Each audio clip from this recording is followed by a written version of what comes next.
ও আলকামার মা, তোমার আলকামার কেমন আমল ছিল গো? এমনিতেই মহিলা ডাক দিয়া বলে, ইয়া রাসূলুল্লাহ, ইয়া হাবিবাল্লাহ, ওগো নবীজি, আমার আলকামা আমলের দিক দিয়ে কোনো কমতি ছিল না। আমার আলকামার আমলের দিক দিয়ে তার কোনো কমতি নাই। সে নবীর আর তোমার হুকুম পালন করত, সে নামাজ পড়তো, যাকাত আদায় করতো, নফল নামাজ পড়তো। কিন্তু কোন নবীজি জানেননি আমি তার উপরে নারাজ ছিলাম। কেন গো? এমনিতে আল্লাহ রাসূল সাল্লাল্লাহু আলাইহি ওয়াসাল্লাম বলেন, আলকামার মায়ের জবান থেকে এই কথা শোনার পরে নবীজি বলতে লাগলেন, ও মা, তোমার সন্তানকে তুমি ক্ষমা করে দাও, তোমার সন্তানকে তুমি মাফ করে দাও। যদি গো তোমার সন্তানকে তুমি ক্ষমা না করো, যদি তোমার সন্তানকে তুমি মাফ না করো গো, তোমার সন্তানের জবান দ্বারা কালিমা উচ্চারণ হবে না, তোমার সন্তান কালিমা উচ্চারণ করতে পারবে না। ওগো মা, তোমার সন্তানকে তুমি মাফ করে দাও।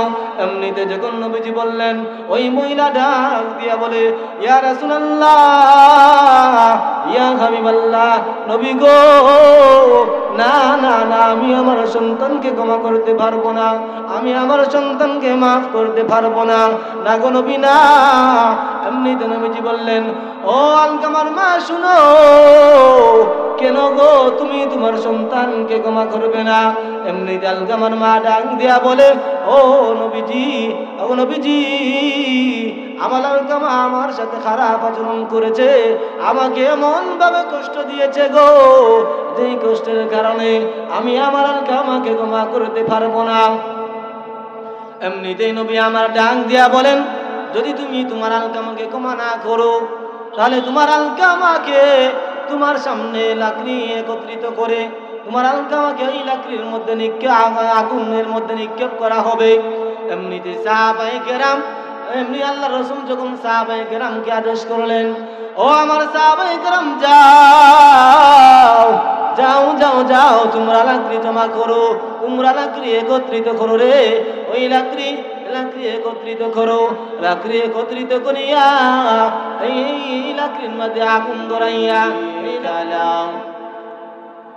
ونشهد أن سيدنا وسندنا وحبيبنا ومولانا محمدا عبده ورسوله.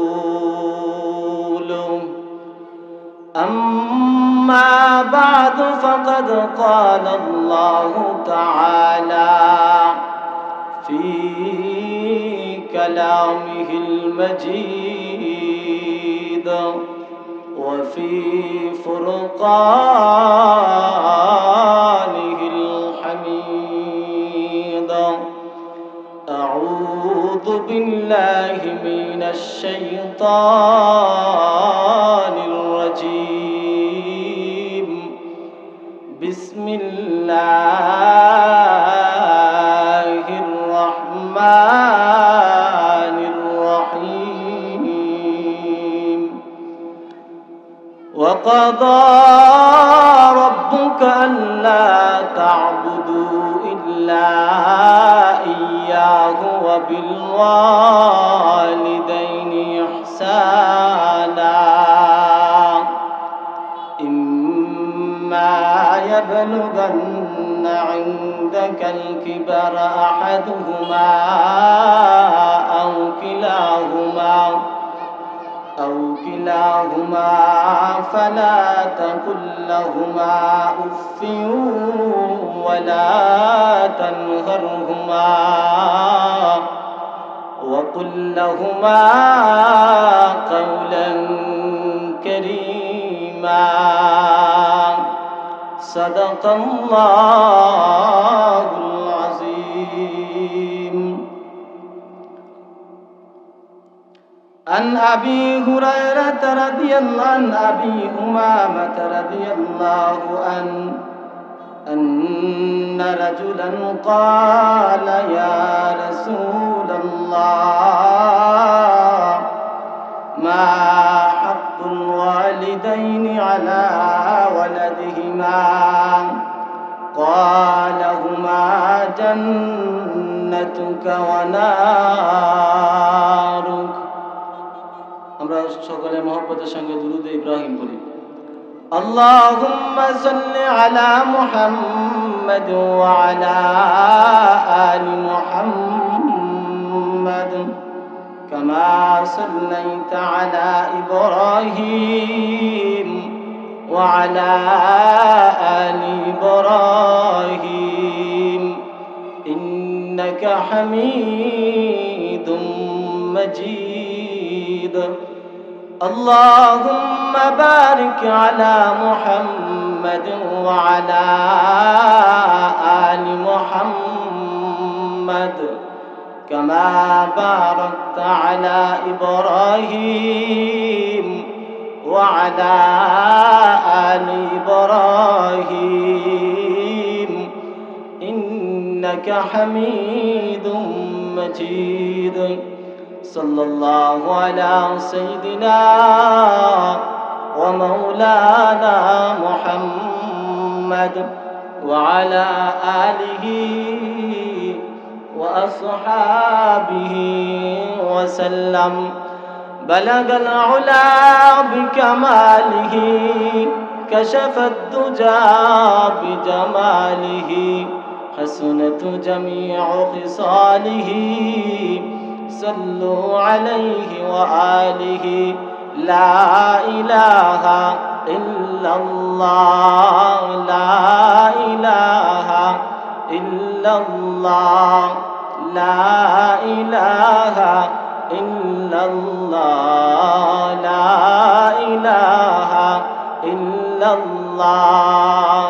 لا إله إلا الله হাতে করে হাতের কাম হাতে করে হাতের কাম পায়ে করে পায়ের কাম জবানে শুধু নাও হে মুমিন আল্লাহ পাকের জাতি নাম লা ইলাহা ইল্লাল্লাহ লা ইলাহা ইল্লাল্লাহ লা ইলাহা ইল্লাল্লাহ লা ইলাহা ইল্লাল্লাহ লা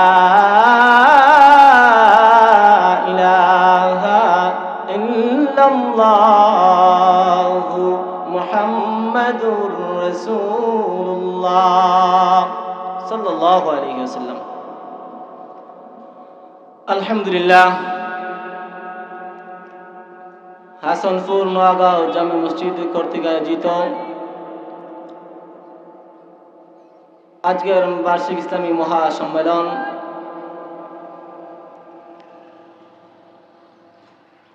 আজকের বার্ষিক ইসলামী মহাসম্মেলনের মঞ্চে উপবিষ্ট আছেন আমার অত্যন্ত শ্রদ্ধাভাজন সম্মানিত সভাপতি সাহেব, মুরব্বিয়ানে কেরাম, যুবক ভাইয়েরা, দিনদার ইমানদার মুসলমান ভাইয়েরা, পর্দার আড়াল থেকে অবস্থানরত আমার সম্মানিতা মা ও বোনেরা, আমরা সর্বপ্রথম ওই মালিকের দরবারে লক্ষ কোটি শুকর আদায় করি যে রব্বে কারিম এই ফিতনা ফাসাদের যুগে, ফিতনা ফাসাদের জমানায় দুনিয়ার সমস্ত ঝামেলা থেকে ফারিক করে যাচাই, দুনিয়ার সমস্ত ঝামেলা থেকে যাচাই বাছাই করে আল্লাহ পাক রব্বুল আলামিন আজকের মতো জান্নাতি বরকতি রহমতি বাগানে এই সমস্ত মাহফিলে আসার এবং বসার তৌফিক দান করেছেন। এবং সর্বপ্রথম আমরা ওই রবের শুকরিয়া আদায় করি আলহামদুলিল্লাহ। আল্লাহ পাক রব্বুল আলামিন বলেন, আমার যেই সমস্ত বান্দা বান্দি আমি আল্লাহর শুকরিয়া আদায় করে আমার নিয়ামত ভোগ করিয়া, আমি আল্লাহর শুকরিয়া আদায় করে আমি আল্লাহ তাকে নিয়ামত বাড়াইয়া দেই। আর আমার যেই সমস্ত বান্দা বান্দি আমার সুখ নিয়ামত বুক করিয়া, আমার নিয়ামত বুক করার পরেও সে আমি আল্লাহর শুকরিয়া আদায় করে না, আমি আল্লাহ তার কাছ থেকে নিয়ামত চিনাইয়া নেই এবং তাকে কঠিন আযাব দিয়া গ্রেফতার করি। সম্মানিত মুসল্লিয়ানে কেরাম, আজকের মতো একটা মাহফিল এই গ্রামের যুবক ভাইরা, মুরব্বিয়ানে কেরাম, নজওয়ান ভাইরা সবাই একত্রিত হয়ে আজকে একটা মাহফিল আপনাকে আমাকে একটি মাহফিল উপহার দিয়েছেন, যাতে করে এই সমস্ত মাহফিলে আপনি আমি আসিয়া আপনার আমার জীবনের গুনাহ ক্ষমা করাইতে পারি। আপনি আমি সবাই একত্রিত হয়ে যাতে করে আল্লাহর কাছে যাইতে পারি, আপনার আমার গুনাহ যাতে আল্লাহ পাক রব্বুল আলামিন মাফ করিয়া দেন। এটা অত্যন্ত বড় একটা নিয়ামত। এই সমস্ত যুবক গ্রামের নজওয়ান যারা আছেন, আজকে তারা চাইলে এই দ্বীনি মাহফিল না দিয়ে বিভিন্ন অনিসলামিক কার্যকলাপ করতে পারত, কিন্তু না, তাদের মধ্যে দেখা যায় আল্লাহর ভয় আছে, আল্লাহর ভালোবাসা আছে, যার কারণে এমন একটা মাহফিল আপনাকে আমাকে উপহার দিয়েছেন, যেই মাহফিলে বসে আমি আমি আমার দাদা দাদি, নানা নানি, মা বাবা, আত্মীয় স্বজন যারা কবরবাসী হয়ে গেছেন তাদেরকে স্মরণ করে আল্লাহ পাক রব্বুল আলামিনের রাস্তায় দান খয়রাত করতে পারি, আল্লাহর কাছে মাফি চাইতে পারি।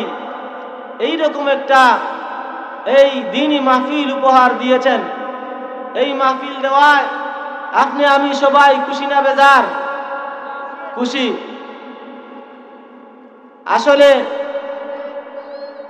এই গ্রামের যারা আছেন, মুরব্বী এবং নজওয়ান যারা আছেন, আমরা সবার দীর্ঘনেক হায়াত কামনা করি এবং আল্লাহ পাক যেন এই গ্রামের মুরব্বিয়ানে কেরাম এবং যেই সমস্ত যুবক ভাইরা মেহনত করে পরিশ্রম করে আজকের একটা মাহফিলের আয়োজন করেছেন, আল্লাহ পাক যেন সবাইকে তাদের এই মেহনত, কষ্ট, মুজাহাদা সব যেন আল্লাহ পাক রব্বুল আলামিন কবুল করেন এবং তাদেরকে যেন আল্লাহ পাক দ্বীনের মেহনত করার, দ্বীনের খেদমত করার তৌফিক দান করেন। আমরা সবাই বলি আমিন। সম্মানিত মুসল্লিয়ানে কেরাম, আমি আপনাদের সামনে পবিত্র কুরআন থেকে কয়েকখানা আয়াতে কারিমা তেলাওয়াত করেছি।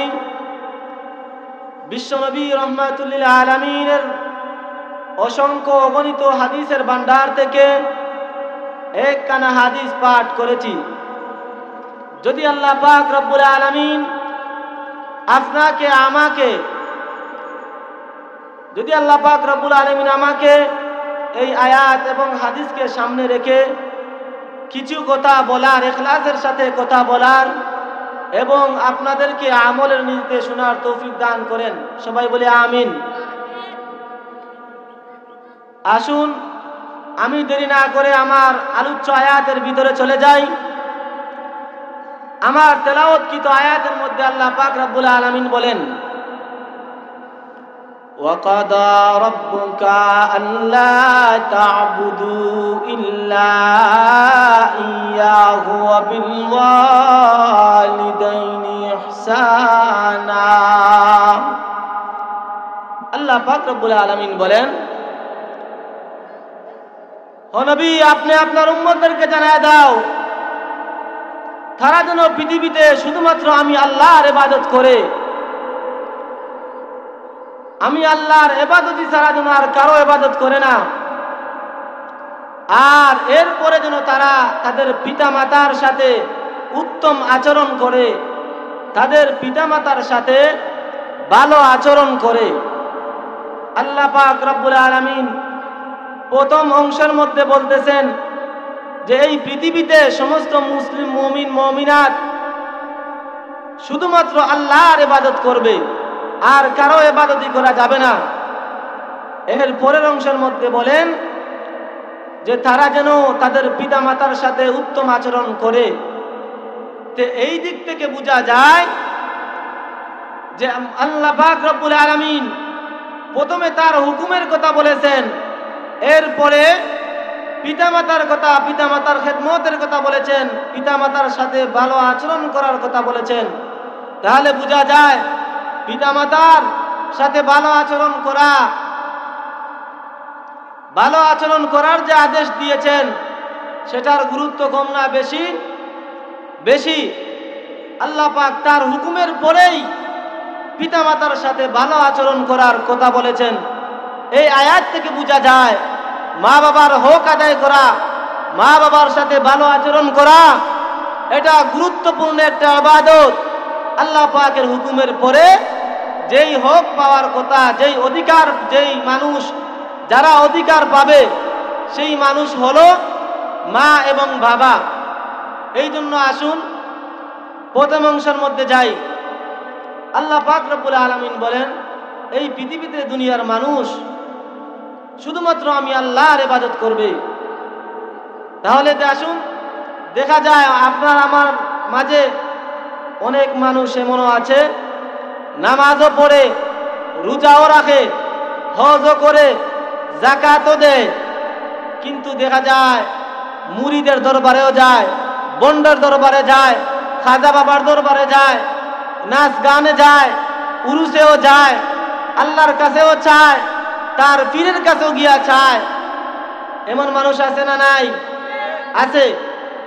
তাহলে বোঝা গেল আল্লাহ পাক রব্বুল আলামিন যে বলতেছেন, ও দুনিয়ার মানুষ, তোমরা দুনিয়াতে কেবলমাত্র আমি আল্লাহর গোলামি করবে।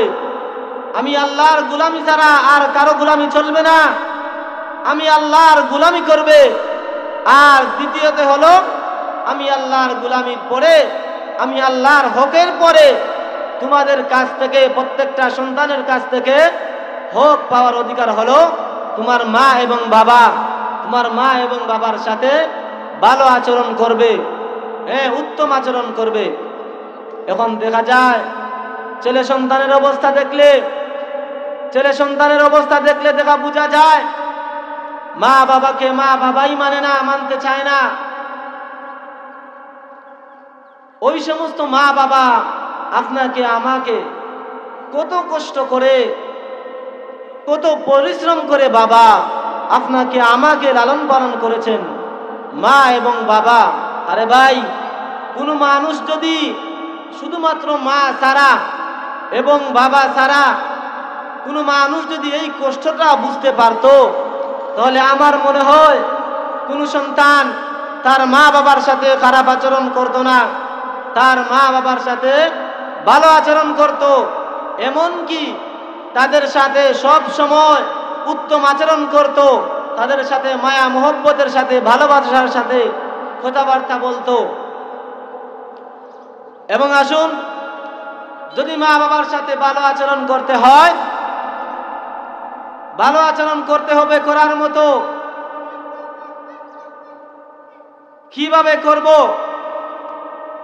বাবা যদি আপনার আমার প্রতি খুশি হয়, আপনার আমার প্রতি, সন্তানের প্রতি না রাজি হয়, সন্তানের প্রতি সন্তুষ্ট থাকে, তাহলে আল্লাহ রাব্বুল আলামিন সন্তানের প্রতি সন্তুষ্ট হয়ে যান। আর যদি মা বাবা সন্তানের প্রতি অসন্তুষ্ট হয়, সন্তানের প্রতি নারাজ হয়, আল্লাহ পাক রাব্বুল আলামিন সন্তানের প্রতি নারাজ হয়ে যায়। এই জন্য যদি মা বাবা সন্তানকে বদদুয়া দিয়ে দেয়, তাহলে জীবন ধ্বংস হয়ে যাবে।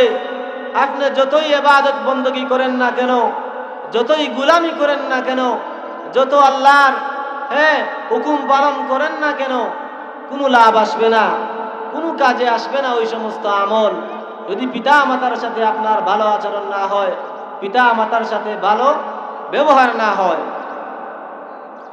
আসুন, আল্লাহ রাসূল সাল্লাল্লাহু আলাইহি ওয়াসাল্লামের এক সাহাবী আলকামা, হযরত আলকামা রাদিয়াল্লাহু আনহু, উনি এত ইবাদত বندگی করতেন, নামাজ রোজা করতেন, হজ যাকাত সব করতেন। উনি শুধুমাত্র উনার মাকে কষ্ট দিয়েছেন, সব কিছু করতেন, কোনো দিকে কমতি নাই। দেখা যায় শুধুমাত্র মার খেদমতের দিকে কমতি, যার কারণে উনি যখন একবার অসুস্থ হয়ে পড়লেন, এমন ভাবে অসুস্থ হয়ে পড়লেন, মৃত্যুর শয্যায় শায়িত হয়ে গেলেন।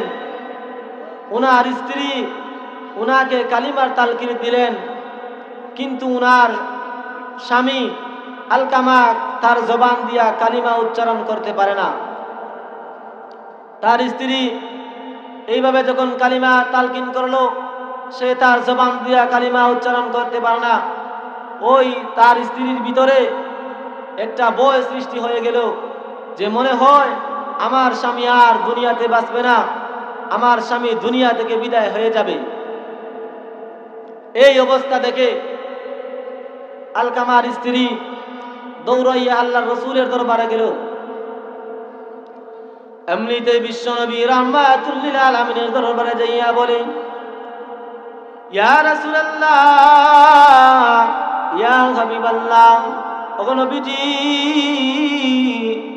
আমার স্বামী ভীষণ অসুস্থ হয়ে পড়েছে। ইয়া রাসূলুল্লাহ, ইয়া হাবিবাল্লাহ, ওগো নবীজি, আমার মনে হয় আমার স্বামী আর দুনিয়াতে বাঁচবে না।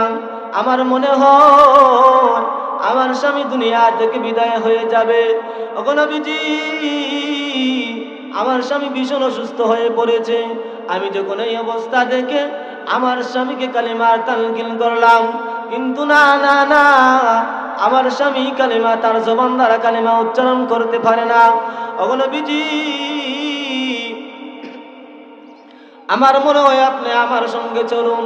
আপনি যদি কালিমার তালকিন করেন, মনে হয় গো আমার স্বামী তার জবান দ্বারা কালিমা উচ্চারণ করতে পারবে। মুসলমান ভাইরা রে, আমার কথাগুলো ভালো করে শুনবেন। এই কথা বলার পরে ওই আল্লাহর রাসূল সাল্লাল্লাহু আলাইহি ওয়াসাল্লাম কিছু সাহাবায়ে কেরামকে, 4 জন সাহাবায়ে কেরামকে আলকামার বাড়িতে পাঠাইয়া দিলেন। নবী আমার বলে দিলেন, ও সাহাবায়ে কেরাম, যাও যাও যাও যাও, তোমরা আলকামার বাড়িতে যাও। ও আমার সাহাবায়ে কেরাম, শুনো রে, তোমরা আলকামার বাড়িতে যাইয়া আলকামাকে কালিমার তালকিন করবা, আলকামাকে কালিমার তালকিন দিবা। যখন সাহাবায়ে কেরাম আলকামার বাড়িতে চলে গেলেন, আলকামার বাড়িতে চলে যাওয়ার পরে সাহাবায়ে কেরাম যখন আলকামাকে কালিমার তালকিন করলেন, কালিমা তালকিন দিতেছে, কিন্তু আলকামা তার জবান দ্বারা কালিমা উচ্চারণ করতে পারে না, তার জবান দ্বারা কালিমা উচ্চারণ হয় না। এমনিতে একজন সাহাবী ডাক দিয়া বলে, ও সাহাবায়ে কেরাম, চলো, আমার মনে হয় এই খবরটা রাসূলের কাছে পৌঁছানো দরকার। এমনিতে যখন একজন সাহাবী আল্লাহর রাসূলের কাছে আয়েশা বললেন, ইয়া রাসূলুল্লাহ, ইয়া হাবিবাল্লাহ, ওগো নবীজি, আমরা যখন কালিমা আলকামাকে কালিমার তালকিন করলাম, ওগো নবীজি, না না না, আলকামা তার জবান দ্বারা কালিমা উচ্চারণ করতে পারে না। আমরা যখন কালিমা তালকিন করলাম, না গো নবীজি, না, সে তার জবান দ্বারা কালিমা উচ্চারণ করতে পারে না। মুসলমান ভাইরা রে, আমার সঙ্গে সঙ্গে নবীজি বললেন, ও আমার সাহাবায়ে কেরাম, যাও, তোমরা খোঁজ খবর নিয়ে দেখো রে, তার পিতা মাতাকে জীবিত আছে কিনা।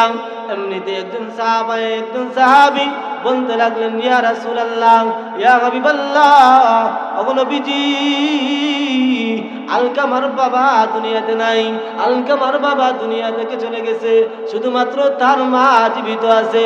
এমনিতে নবীজি বললেন, ও আমার সাহাবী, যাও যাও রে, যাও, তুমি গিয়া আলকামার মাকে আমি বিশ্বনবীর পক্ষ থেকে সালাম দিবা, আর বলবা উনি যদি আমার দরবারে আসতে পারে, তাহলে যেন উনি আমার দরবারে আসে।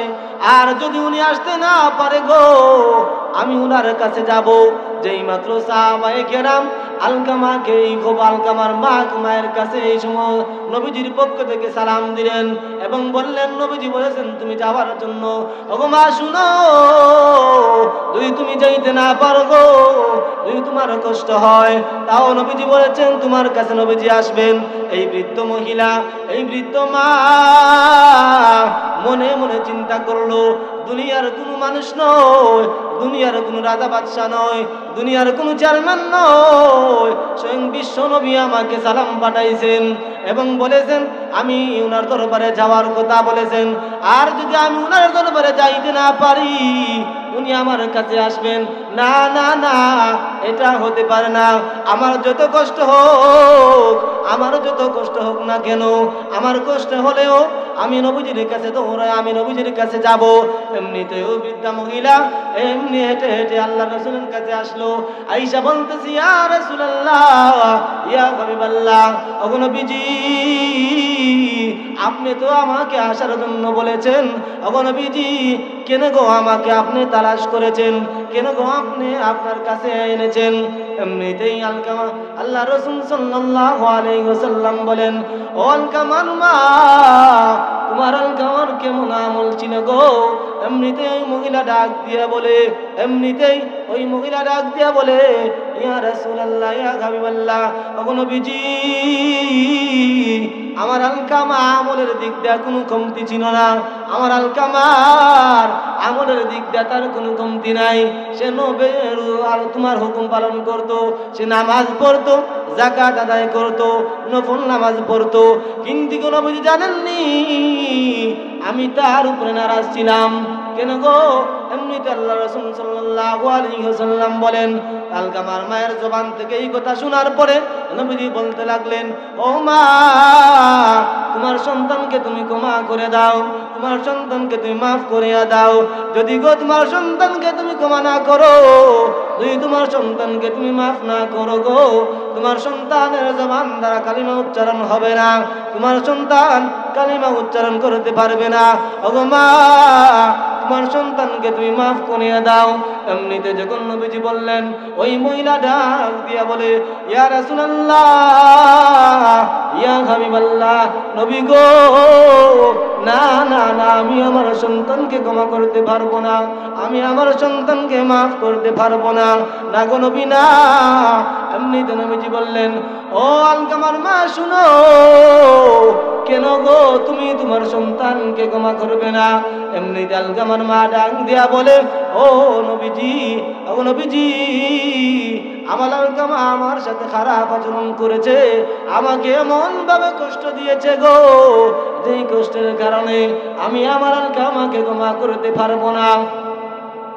এমনিতেই নবী আমার ডাক দিয়া বলেন, যদি তুমি তোমার আলকামাকে ক্ষমা না করো, তাহলে তোমার আলকামাকে তোমার সামনে লাকড়ি একত্রিত করে তোমার আলকামাকে ওই লাকড়ির মধ্যে আগুনের মধ্যে নিক্ষেপ করা হবে।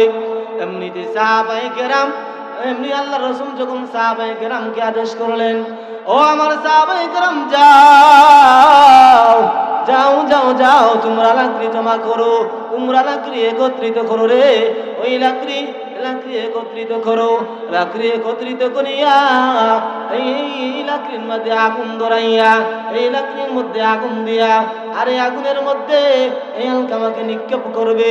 যেমনি মাতে এই নবীজি এই কথা বললেন, ওই আলকামার মা বলতে লাগলো, ও নবীজি জানেননি গো আমার সন্তান আমাকে কি কষ্ট দিয়েছে?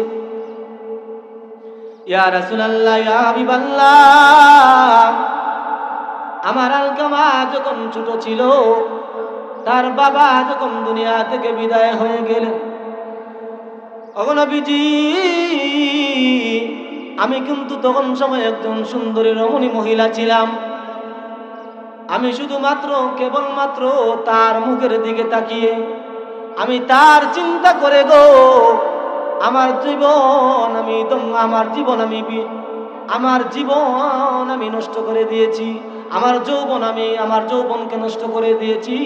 ওগো নবীজি আমার মনের মধ্যেও তখন ওই চিন্তা ছিল, আমি যদি অন্য জায়গায় বিবাহ বসি, তাহলে এই আলকামা আমার সন্তানকে কে লালন পালন করবে, আমার সন্তান কি করবে। না না না, আমি দুনিয়া আমি বিবাহ ত্যাগ করে দিলাম, আমার যৌবন আমি ত্যাগ করলাম, আমি বিবাহ বসবো না, আমার সন্তানকে আমি লালন পালন করব। মুসলমান ভাইরা রে আমার, এই মহিলা আলকামার মা যখন তার সন্তানকে লালন পালন করলো, সে বড় হলো, বড় হওয়ার পরে দেখা যায় ওই মা বাবার সাথে, ওই মায়ের সাথে এমন আচরণ করেছে, এমন আচরণ করেছে, যেই আচরণ করার কারণে তার মা তাকে ক্ষমা করতে চায় না। মুসলমান ভাইরা আমার, এবার দেখুন, লক্ষ্য করে দেখুন, সাবধান সাবধান যুবক, মা বাবা যত তোমার আমার সাথে, সন্তানের সাথে খারাপ আচরণ করো, তাদের সাথে ধমক দিয়া কথা বলা যাবে না, তাদের সাথে চোখ রাঙিয়ে কথা বলা যাবে না। আল্লাহ পাক রব্বুল আলামিন বলেন, উফি ওয়ালা তানহারহুমা, ও দুনিয়ার মানুষ, তোমার মা বাবা যখন বার্ধক্যে উপনীত হয়ে যাবে, এরপরেও তোমরা তোমার মা বাবার সাথে ধমক দিয়া কথা বলো না, এমনকি উফ শব্দটিও তোমরা বলিও না। আর আজ দেখা যায় ওই মা বাবা আপনার আমার জন্য কি নাকি কষ্ট করেছে। এখন যখন সন্তান বড় হয়ে যায়, টাকা পয়সা ইনকাম করে, টাকা পয়সা রুজি করে, তখন দেখা যায় সন্তান মা বাবাকে চিনে না, সন্তান তার বাবাকে চিনে না, সন্তান তার স্ত্রী নিয়ে পাগল হয়ে যায়, তার শ্বশুর শাশুড়িকে চিনে। এমনও সন্তান এই জমিনে আছে, তার মা বাবাকে মা বাবা ডাকে না, অথচ তার শাশুর শাশুড়িকে আম্মা আব্বা ঠিকই ডাকে। কপাল আমরা বড় হতভাগা সন্তান, যেই সমস্ত সন্তান তাদের মাকে মা ডাকে না, বাবাকে বাবা ডাকে না, যেই মা 10 মাস 10 দিন তাকে গর্ভে ধারণ করার পরে এই দুনিয়াতে আসার জন্য ওই মা নাকি কতগুলো কষ্ট করেছে, ওই মা কোনোদিন শান্তি মতে ঘুমাইতে পারে না, কোনোদিন সে খাইতে পারে না, রাত্রিবেলা সে ঘুমাইতে পারে না, হাঁটা ছাড়া করতে পারে না, চলাফেরা করতে পারে না, শুধুমাত্র আপনার আমার জন্য। আর আপনি আমি যখন বড় হয়ে যাই, আপনি আমি যখন টাকা পয়সা ইনকাম করি, তখন আপনার আমার ভিতরে অহংকার সৃষ্টি হয়ে যায়, আপনার আমার ভিতরে অহংকারিত্ব বরত্ব চলিয়ে আসে। তখন ওই মা বাবাকে আর ভালো লাগে না, ওই মা বাবার কথা আর ভালো লাগে না, ওই মা বাবার কথা আর শুনতে ভালো লাগে না। ও দুনিয়ার মুসলমান, যদি জান্নাতে যাইতে হয়, যদি জান্নাতের আশা করতে হয়, আল্লাহর হুকুমের পরে মা বাবার হুকুম আদায় করতে হবে, মা বাবার সাথে উত্তম আচরণ করতে হবে, মা বাবাকে সুখে শান্তিতে রাখতে হবে। তাদের খেদমত করে যদি তাদেরকে ভালো রাখতে পারো, রাজি খুশি রাখতে পারো, তাহলে এইটাও আপনার জন্য জান্নাতের উসিলা হবে, জান্নাতে যাওয়ার উসিলা হবে। আসুন, তখন আল্লাহ রাসূল সাল্লাল্লাহু আলাইহি ওয়াসাল্লাম বললেন, ও আমার সাহাবায়ে কেরাম, তোমরা লাকড়ি একত্রিত করো। একত্রিত করার পরে এই লাকড়ির মধ্যে যখন আগুন ধরানো হবে, আগুন দেওয়ার পরে এই আগুনের মধ্যে, উত্তপ্ত আগুনের মধ্যে আলকামাকে নিক্ষেপ করা হবে। মুসলমান ভাইরা আমার, মা কি জিনিস ভালো করে শুনুন। যেমনি ভাবে নবীজি বললেন এই আগুনের মধ্যে সন্তানকে ফেলে দেওয়া হবে, এমনিতে আলকামার মা ডাক দিয়া বলে, ইয়া রাসূলুল্লাহ, ইয়া হাবিবাল্লাহ, ওগো নবীজি, আমি যেই মা আমার সন্তানকে 1 দিন নয় 2 দিন নয় 10 মাস 10 দিন আমার গর্ভে ধারণ করেছি গো, একমাত্র আমি জানি আমার এই সন্তানের জন্য আমি কত কষ্ট সহ্য করেছি। ওগো নবীজি, আমার রাতের পরে রাত যায়, আমি ঘুমাইতে পারি না। ওগো নবীজি, আমার দিনের পরে দিন চলে যায়, আমি ঘুমাইতে পারি না। ওগো নবীজি, আমি 10 মাস 10 দিন এমন কষ্ট করেছি গো, এমন হয়েছে আমার দিন রাত চলে গেছে। আমি মা আমার সন্তান সন্তানকে দুনিয়ার আলো দেখানোর জন্য, আমার সন্তানকে দুনিয়ার আলো বাতাস দেখানোর জন্য গো আমি মা এক সেকেন্ড পর্যন্ত ঘুমাইতে পারি না। ও নবীজি, আর কেমনে গো আপনি আমার সামনে আমার সন্তানকে আগুনের মধ্যে নিক্ষেপ করবেন, আর আমি মা হইয়া আমি কেমনে গো এই যন্ত্রণা আমার সামনে আমার সন্তানকে আগুনের মধ্যে নিক্ষেপ করা হবে, আমি মা কেমনে তা সহ্য করব। এমনিতে যখন বলতে লাগলো, ও নবীজি, ও ইয়া রাসূলুল্লাহ, ইয়া হাবিবাল্লাহ, ও নবীজি, আপনাকে এবং আপনার সাহাবায়ে কেরামকে আমি সাক্ষী রেখে এই মুহূর্তে আমি আমার আলকামাকে ক্ষমা, ভালো করে পরীক্ষা করে দেখবেন। আমি গুনাহগার, আপনাদের কাছে একটা কথা বলতে চাই, যদি আপনাদের কথা বিশ্বাস না হয় তাহলে আপনারা আপনাদের স্ত্রীকে পরীক্ষা করে দেখবেন যে হুজুরের কথা ঠিক না বেঠিক। দেখবেন আপনি যখন মুসিবতের মধ্যে পড়বেন তখন আপনার স্ত্রী আপনার জন্য আগে আসবে না, আপনার মা বাবা তখন আপনার জন্য আসবে। যখন আমি অসুস্থ হই, আপনার আমার বিপদ আসে, আপনার আবার উপরে মুসিবত আসে, তখন ওই মা বাবা জানে, ওই মা বাবার ঘুম, খানা পিনা, ঘুম, আরাম, আয়ে সবকিছু মা বাবার হারাম হয়ে যায়। তার একমাত্র কারণ হলো আমার সন্তান মুসিবতের মধ্যে পড়েছে। আর তখন আল্লাহর কাছে চায়, আল্লাহ আমার সন্তানটা ভুল করেছে, ও আল্লাহ তুমি তাকে এই মুসিবত থেকে উদ্ধার করো, ও আল্লাহ তুমি আমার সন্তানকে এই সমস্ত মুসিবত থেকে, এই সমস্ত ফিতনা থেকে তুমি আমার সন্তানকে হেফাজত করো। তখন কিন্তু চোখের পানি ফেলে, চোখের পানি ছেড়ে ছেড়ে ছেড়ে দিয়ে দিয়ে ওই মা বাবা ছাড়া আর কোনো মানুষ আল্লাহর কাছে চায় না। তোমার স্ত্রীও তোমাকে চায় না। ও দুনিয়ার মুসলমান, ও যুবক, তোমার স্ত্রী শুধুমাত্র তোমার টাকা পয়সার জন্য তোমাকে ভালোবাসে। আজ দেখা যায়, ইতিহাস তালাশ করলে দেখা যায়, এমনও ইতিহাস আছে, সন্তান, স্বামী যখন ধনী থাকে, স্বামীর যখন ধন সম্পদ থাকে, তখন ওই স্ত্রীও তাকে, স্বামীর প্রতি মায়া মহব্বত থাকে।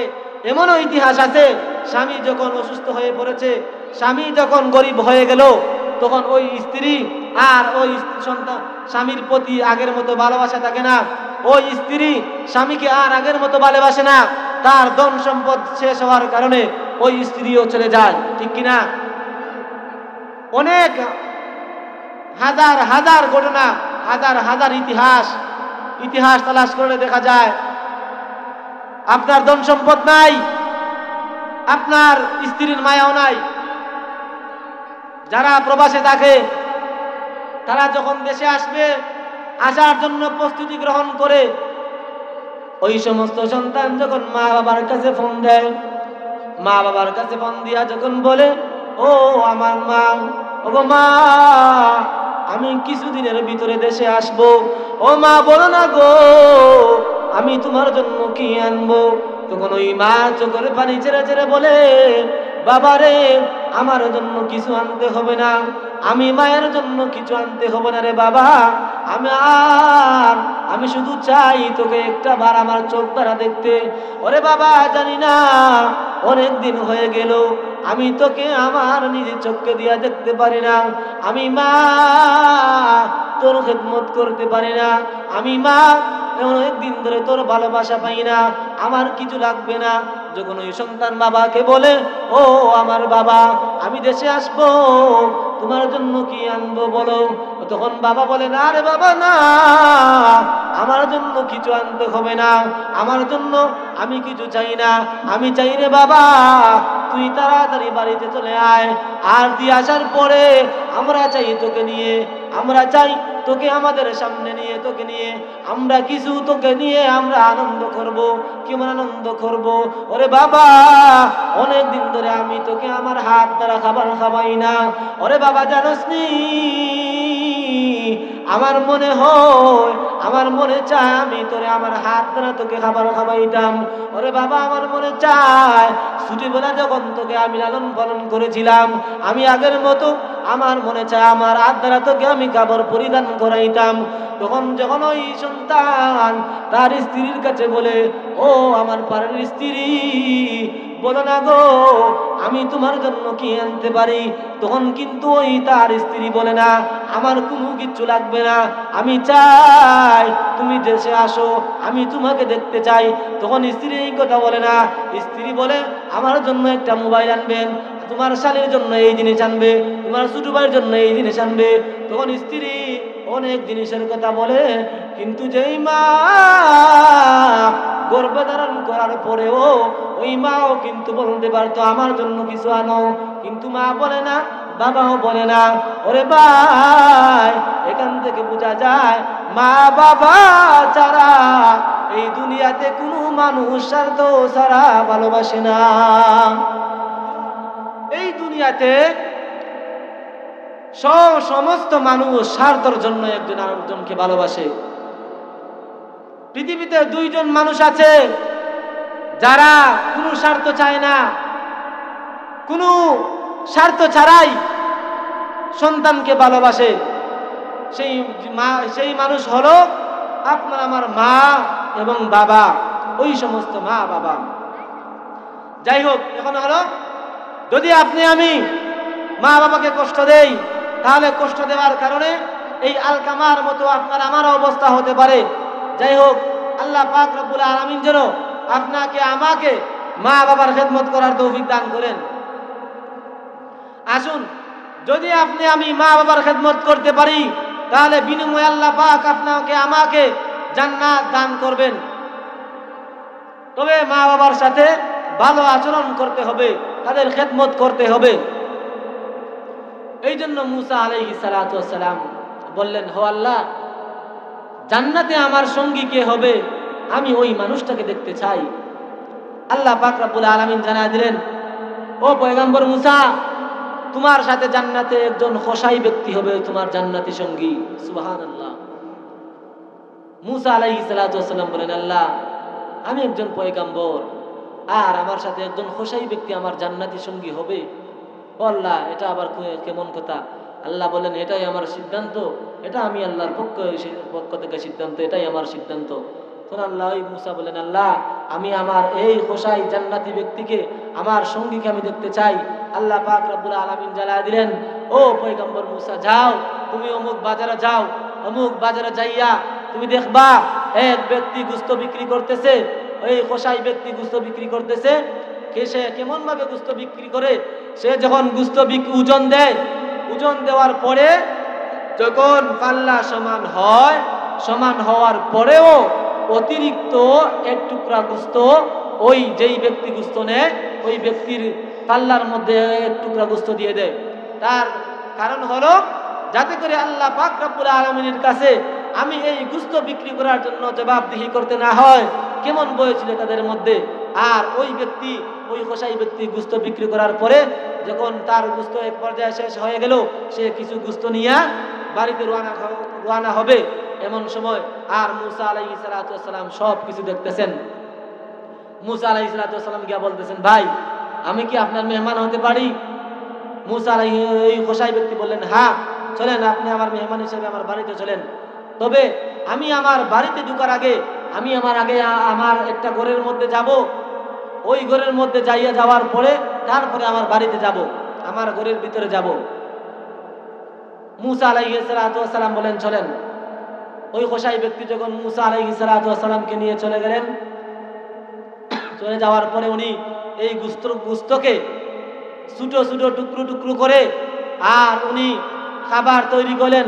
খাবার তৈরি করার পরে উনি উনার নিজ হাত দ্বারা একজন বৃদ্ধ মহিলাকে উনি উনার নিজ হাত দ্বারা খাবার খাওয়াইলেন।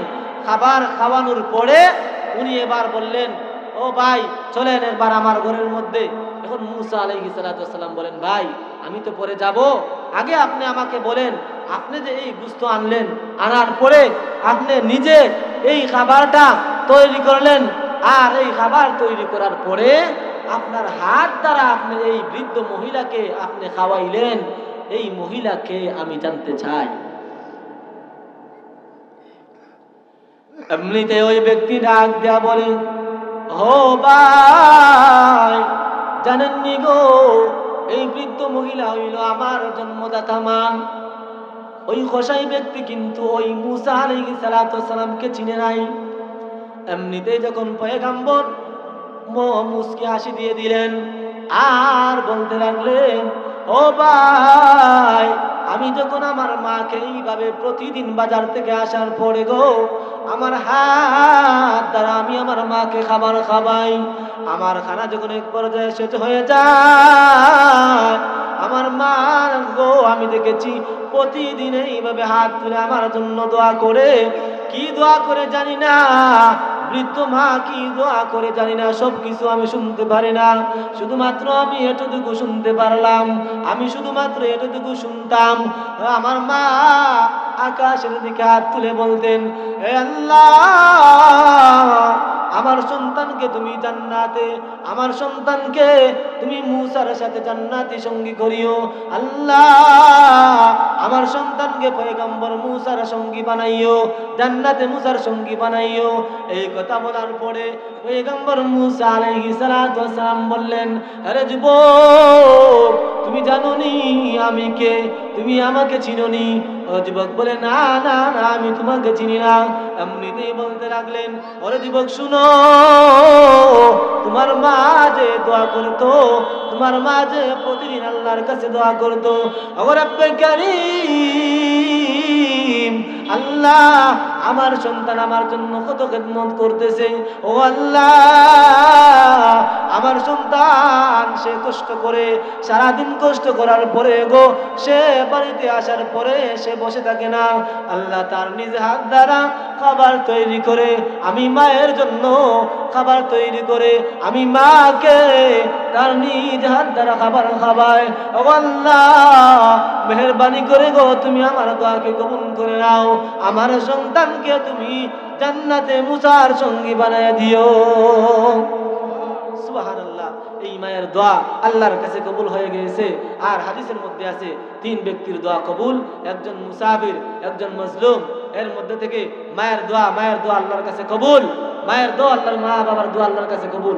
সঙ্গে সঙ্গে মা বাবার দোয়া আসমান এবং জমিনের মধ্যে কোনো পর্দা থাকে না, বিনা পর্দায় আল্লাহর কাছে কবুল হয়, সেটা বদ্ধ হোক আর নেক দোয়া হোক। এই জন্য দেখেন মা দোয়া করার কারণে এই দোয়াটা আল্লাহর কাছে কবুল হয়ে গিয়েছে। সন্তান কি করেছে? শুধুমাত্র মাকে তার নিজ হাত দ্বারা খাবার খাওয়ানোর পরে সন্তান, মা যখন দোয়া করলো, আল্লাহ মায়ের দোয়া কবুল করলেন। দুনিয়ার কোনো মানুষের সঙ্গে নয়, দুনিয়ার কোনো চেয়ারম্যানের সঙ্গে নয়, দুনিয়ার কোনো এমপি মন্ত্রীর জন্য নয়, এমপির মন্ত্রীর সঙ্গে নয়, শুধুমাত্র পয়গম্বর মুসা আলাইহিস সালাতু ওয়াস সালামের সঙ্গে ওই কসাই ব্যক্তি জান্নাতে থাকবে। সুবহানাল্লাহ। এই দোয়াটা আল্লাহ কবুল করে নিলেন। এই জন্য আসুন, আল্লাহ পাক রব্বুল আলামিন বলেন, ওয়াকাদা রাব্বুকা আল্লা তা'বুদু ইল্লা ইয়্যাহু ওয়া বিল ওয়ালিদাইনি ইহসানা। আল্লাহ রাব্বুল আলামিন বলেন, হে পৃথিবীর মানুষেরা, আরে শুনো, তোমরা পৃথিবীতে শুধুমাত্র আমি আল্লাহর গোলামি করবা। হে দুনিয়ার মানুষেরা শুনো, কেবলমাত্র আমি আল্লাহর গোলামি দুনিয়ার মধ্যে চলবে, আমি আল্লাহর গোলামি ছাড়া অন্য কারো গোলামি করা যাবে না। এবং তারপরে হলো ওয়া বিল ওয়ালিদাইনি ইহসানা, আমি আল্লাহর গোলামি করার পরে তোমরা তোমার মা বাবার সাথে ভালো আচরণ করবা, উত্তর আচরণ করবা। ইম্মা ইয়াবলুগান্না ইনদাকাল কিবারা আহাদুহুমা আও কিলাহুমা ফালা তাকুল লাহুমা উফফিন ওয়ালা তানহারহুমা ওয়া কুল লাহুমা কাওলান কারীমা। আল্লাহ রাব্বুল আলামিন বলেন, আর তোমরা তোমাদের পিতা মাতার সাথে ভালো আচরণ করবেন, এবং তোমার পিতা মাতা যখন বার্ধক্যে একজন অথবা উভয় বার্ধক্যে উপনীত হয়ে যাবে, অর্থাৎ তোমার মা বাবা যখন বৃদ্ধ হয়ে যাবে, তখন মা বাবার সাথে ধমক দিয়ে কথা বলতে পারবা না, মা বাবাকে ধমক দিয়ে কথা বলতে বলবা না, মা বাবাকে সাথে উফ শব্দটিও বলবা না। মুসলমান ভাইরা আমার, আল্লাহ রাব্বুল আলামিন কেবলমাত্র উফ শব্দটি ব্যবহার করার কথাও নিষেধ করেছে। আরে ভাই, আপনি আমি যখন আঘাত পাই, রাস্তা দিয়ে হাঁটার পরে যখন একটা আঘাত পাই, পায়ের মধ্যে আঘাত পাওয়ার পরে তখন আপনার আমার মুখে দিয়ে উচ্চারণ হয় উফ, হয় কি হয় না? এই উফ এত একটা ছোট শব্দ, যদিও আল্লাহ নিষেধ করেছেন মা বাবার সাথে উফ শব্দ বলতে পারবা না, তাহলে আপনি আমি কেমন ভাবে মা বাবার সাথে চলবো?